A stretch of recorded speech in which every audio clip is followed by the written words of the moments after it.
Assalamualaikum warahmatullahi wabarakatuh. Selamat siang, Bapak, teman-teman. Yang terhormat kepada dosen pengampu mata kuliahan filsafat itu Pak Iqbal, serta teman-teman semuanya yang dirahmati Allah Subhanahu wa taala. Pertama-tama marilah kita panjatkan puja-puji syukur kita kehadirat Ilahi Robbi yang mana telah memberikan kita beribu-ribu nikmat, di antaranya nikmat iman, Islam, serta sehat walafiat, sehingga kita bisa berkumpul dalam acara perkuliahan di siang hari ini. Salawat serta salam tak lupa kita limpah curahkan kepada junjungan Nabi besar kita, yakni Nabi Muhammad Sallallahu Alaihi Wasallam, yang mana telah membawa kita dari zaman jahiliyah hingga zaman Islamiyah yang kita rasakan pada saat ini. Semoga di pagi hari ini semua diberikan kesehatan agar presentasi ini dapat berjalan dengan lancar sampai selesai nanti. Amin. Baiklah, topik yang akan kita bahas hari ini sesuai dengan tugas yang diberikan oleh dosen kita pengampu kepada kelompok 3, yaitu pendekatan studi filsafat pendidikan Islam.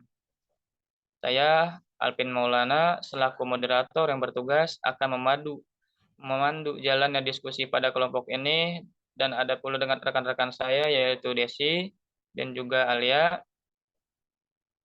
Baiklah, sebelum kita mulai, alangkah baiknya kita membaca Bismillahirrahmanirrahim.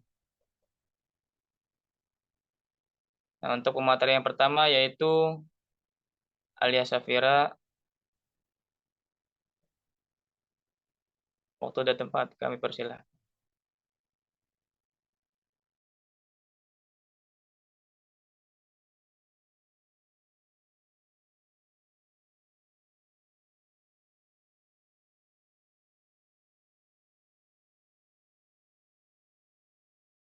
Alia. Oke, baik. Terima kasih kepada moderator yang telah memberikan saya kesempatan untuk memaparkan materi. Baik, teman-teman, di sini ada pengertian pendekatan. Pendekatan atau approach merupakan pandangan falsafi terhadap subjek mater yang harus diajarkan, yang urutan selanjutnya melahirkan metode mengajar. Dalam pelaksanaannya dijabarkan dalam bentuk teknik atau penyajian bahan pelajaran. Boleh di next.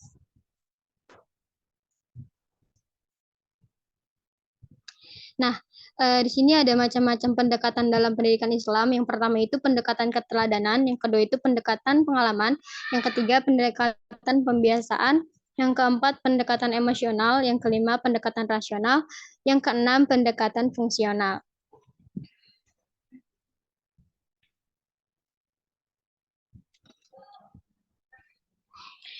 Nah, di sini yang pertama itu ada pendekatan keteladanan.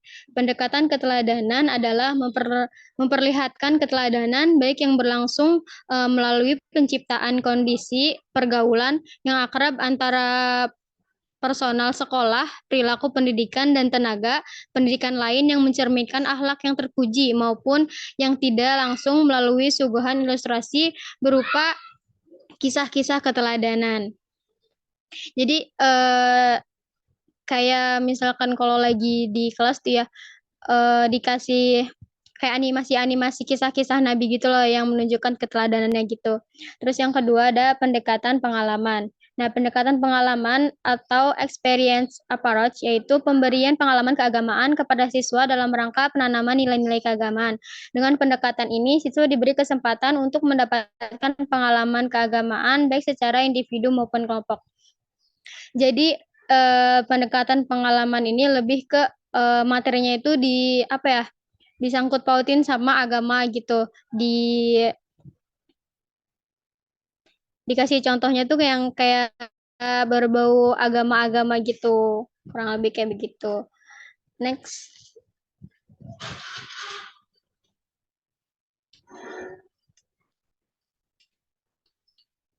Boleh bisa di. Nah, selanjutnya itu ada pendekatan pembiasaan.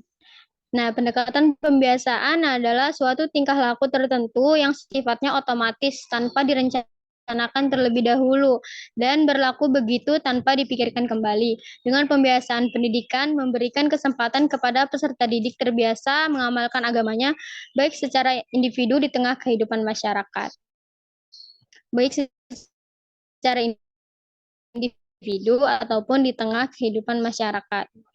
Terus ada pendekatan emosional. Pendekatan emosional ialah usaha untuk meng- menggugah perasaan dan emosi siswa dalam meyakini doktrin Islam serta dapat merasakan mana yang baik dan mana yang buruk. Emosi adalah gejala kejiwaan yang ada dalam diri seorang. Emosi tersebut berhubungan dengan masalah perasaan. Seseorang yang mempunyai perasaan pasti dapat merasakan sesuatu, baik perasaan jasmaninya maupun perasaan rohaninya.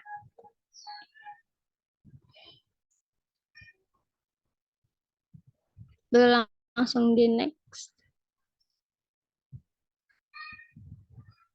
Nah, selanjutnya ada pendekatan rasionalis. Pendekatan rasionalis adalah suatu pendekatan yang menggunakan rasio atau akal dalam memahami dan menerima kebesaran dan kekuasaan Allah. Selanjutnya ada pendekatan fungsional. Pengertian fungsional adalah usaha memberikan materi agama menekankan kepada segi kemanfaatan bagi siswa dalam kehidupan sehari-hari sesuai dengan tingkah perkembangannya.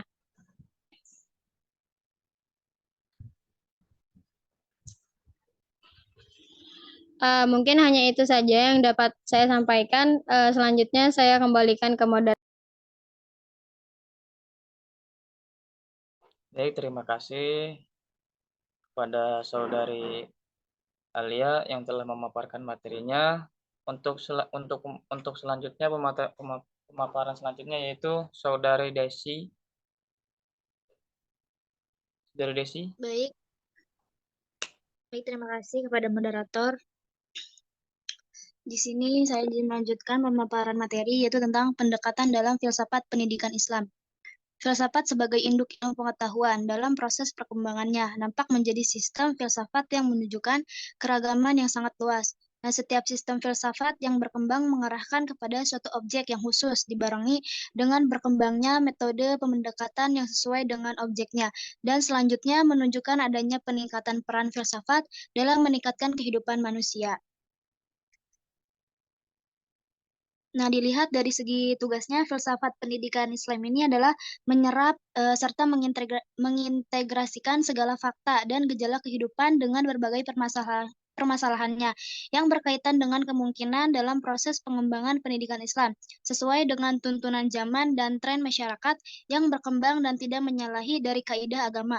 Nah, oleh karena itu, dalam kajian filsafat pendidikan Islam sangat dibutuhkan pendekatan analisa yang tajam untuk mengungkapkan segala masalah. Nah, mengungkapkan segala masalah fakta dan gejala pendidikan.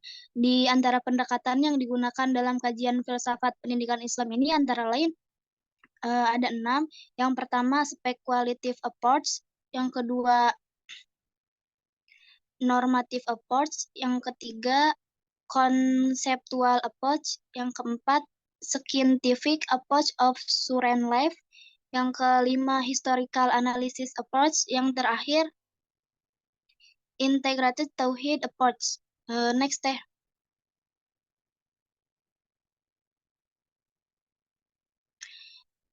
Yang pertama speculative approach atau pendekatan spekulatif yang memikirkan, mempertimbangkan, juga membayangkan dan menggambarkan tentang suatu objek untuk mencari hakikat yang sebenarnya. Masalah-masalah pendidikan memang membutuhkan dengan hal-hal yang harus diketahui gitu. Hakikatnya yang sebenarnya misalnya apakah hakikatnya mendidik dan pendidik itu hakikatnya manusia, hakikat hidup, hakikat masyarakat, individu, kepribadian, kurikulum dan lain-lain. Pendekatan ini juga sering disertai dengan ungkapan spekulatif kontemplatif itu. Nah, dalam sistem filsafat Islam disebut tafakur. Nah, baik kontemplatif maupun tafakur yakni berpikir secara komprehensif dan dalam situasi yang tenang dan sunyi untuk mendapatkan kebenaran tentang hakikat sesuatu yang dipikirkan. Dan oleh karena itu berkaitan dengan masalah abstrak, misalnya hakikat hidup menurut Islam, hakikat Islam, sifat Tuhan, takdir, dan malaikat. Yang kedua itu normative approach atau pendekatan nilai. Norma arti nilai atau aturan dan ketentuan yang berlaku dan menjunjung tinggi dalam hidup dan kehidupan manusia. Nah, nilai ini juga menunjukkan baik dan buruk itu berguna atau tidaknya sesuatu juga merupakan masalah-masalah kependidikan. Di samping juga usaha dalam proses pendidikan itu sendiri sebagai bagian dari kehidupan manusia. Nah, juga tidak terlepas dari ikatan norma-norma tertentu. Dengan teknik pendekatan normatif dimaksudkan adalah berusaha untuk memahami nilai-nilai atau norma-norma yang berlaku dalam hidup dan kehidupan manusia dengan pendidikan. Nah, dengan demikian akan dirumuskan petunjuk-petunjuk ke arah mana usaha pendidikan diarahkan. Yang ketiga, conceptual approach, yaitu pendekatan konsep, disebut juga dalam pengertian tangkapan seseorang terhadap suatu objek. Nah, setiap orang mempunyai pengertian atau tangkapan yang berbeda-beda mengenai hal yang sama tergantung sudut perhatiannya, keahlian, dan kecenderungan masing-masing. Nah, dari pendekatan konsep tersebut dalam filsafat pendidikan adalah usaha memahami konsep dari para ahli pendidikan dan orang-orang yang menaruh perhatian atau minat terhadap pendidikan. Nah, tentang berbagai masalah yang berhubungan dengan pendidikan, misalnya konsep mereka tentang anak, tentang jiwa, serta nilai dan norma yang berkaitan dengan proses pendidikan tersebut. Nah, analisis konsep ini diartikan juga dengan analisa bahasa gitu, karena pengertian seseorang selalu berkaitan dengan bahasa sebagai alat untuk mengungkapkan pengertian tersebut. Nah, pengertian tentang sesuatu objek dirumuskan dalam bentuk definisi yang menggunakan bahasa atau menjadi pengertian-pengertian atau konsep. Selanjutnya saya serahkan kembali kepada moderator. Baik, terima kasih kepada Saudari Desi. Untuk pemateri selanjutnya yaitu saya sendiri. Di sini ada scientific approach of crowd life, yaitu analisis ilmiah terhadap realitas kehidupan sekarang yang aktual. Pendekatan ini sasarannya adalah masalah-masalah kependidikan yang aktual yang menjadi problem masa kini dengan menggunakan metode-metode ilmiah dapat dideskripsikan dan kemudian dipahami permasalahan-permasalahan hidup yang berkembang dalam masyarakat dan dalam proses pendidikan serta aktivitas-aktivitas yang berhubungan dengan pendidikan. Pendekatan seperti ini pada hakikatnya merupakan perkembangan dan penyempurnaan dari pola pikir rasional, empiris, dan eksperimental yang telah berkembang pada masa jayanya falsafah dalam Islam. Yang kedua itu ada historical analysis approach. Itu pendekatan historis yaitu mengambil pelajaran dan peristiwa dengan kejadian masa lalu. Suatu kejadian atau peristiwa dalam pandangan kesejahteraan terjadi karena hubungan kausalitas dan terjadi dalam suatu setting kondisi dan waktunya sendiri-sendiri. Dalam sistem pemikiran filsafat, pengulangan sejarah atau peristiwa sejarah yang sesungguhnya tidak mungkin terjadi. Peristiwa sejarah berguna untuk memberikan petunjuk dalam membina masa depan. Dengan demikian, peristiwa-peristiwa sejarah banyak manfaatnya untuk pendidikan. Ayat-ayat Al-Quran banyak yang menganjurkan untuk mengambil pelajaran dari sejarah. Lanjut, bisa ditolong lanjut slide selanjutnya. Nah, sini ada yang keenam yaitu integrated Tauhid approach, pendekatan tauhid. Nah, pendekatan ini didekatkan dengan filsafat pendidikan Islam karena pada hakikatnya filsafat pendidikan Islam merupakan konsep berpikir tentang pendidikan yang bersumber atau berdasarkan ajaran agama Islam, sehingga kemampuan manusia untuk dapat dibina dan dikembangkan serta dibimbing menjadi manusia muslim yang seluruh pribadinya dijiwai oleh ajaran-ajaran Islam, serta mengapa harus dibuat menjadi hamba Allah yang berkepribadian tersebut. Pendekatan ini merupakan suatu pendekatan alternatif yang dilandaskan kepada ajaran Islam, yaitu untuk alternatif menyempurnakan pendekatan-pendekatan yang didasarkan kepada filsafat semata-mata. Hal ini karena unsur-unsur esensial dalam sistem pendidikan Islam didasarkan atas beberapa pokok tertentu, yaitu konsep ilmu, dan ma'rifah. Ilmu atau ma'rifah, konsep kebijakan yaitu hikmah, konsep keadilan yaitu adil, konsep amal yaitu amal sebagai adab, dan konsep universitas atau kuliatul jamaiyah. Baik, ini dan selanjutnya.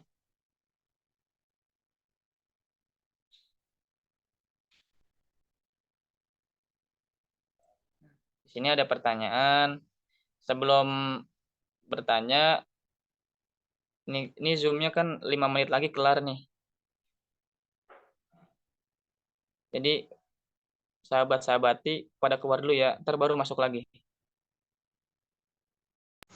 Iya, keluar dulu aja, nanti masuk lagi ke Zoom yang sama.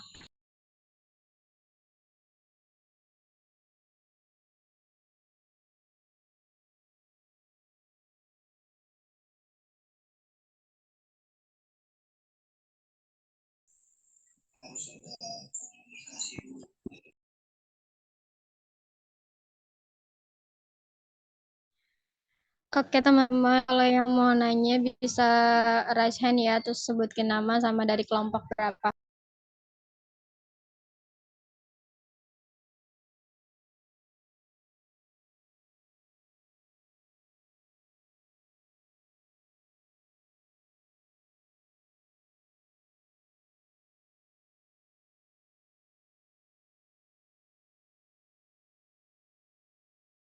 Ayo sahabat-sahabati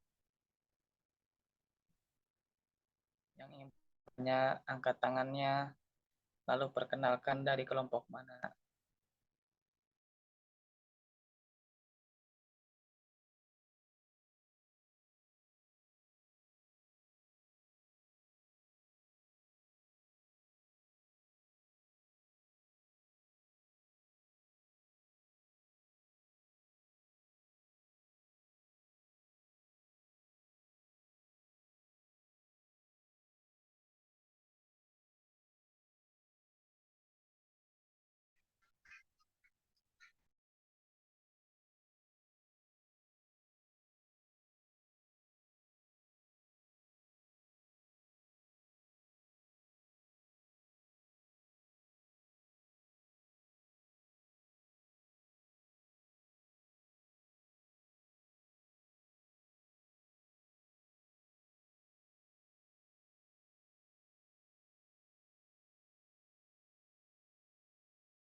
Eh, kalau misal nggak ada yang mau nanya, mungkin bisa langsung dibacain kesimpulan aja kali ya.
Oke, baik teman-teman. Mungkin langsung aja ya ke kesimpulan.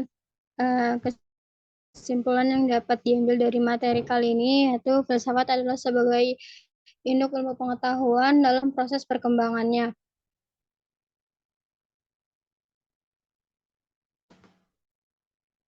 Nampak menjadi sistem filsafat yang menunjukkan keragaman yang sangat luas. Setiap sistem filsafat yang berkembang mengarah kepada suatu objek yang khusus, dibarengi dengan berkembangnya metode pendekatan yang sesuai dengan objeknya dan selanjutnya menunjukkan adanya peningkatan peran filsafat dalam meningkatkan kehidupan manusia. Pendekatan dalam pendidikan Islam juga dibagi menjadi beberapa macam, yaitu pendekatan pengalaman, pendekatan pembiasaan, pendekatan emosional, pendekatan rasional, pendekatan fungsional, yang terakhir pendekatan keteladanan. Adapun yang digunakan dalam kajian filsafat pendidikan Islam, yang pertama, ketiga ada konseptual, yang keempat ada scientific, scientific approach of current life, yang kelima ada historical analysis approach, yang keenam ada integrate tauhidic approach. Mungkin hanya itu saja yang dapat disimpulkan dari materi kali ini. Kurang lebihnya mohon maaf. Wassalamualaikum warahmatullahi wabarakatuh. Waalaikumsalam warahmatullahi wabarakatuh. Terima kasih Teh Alia.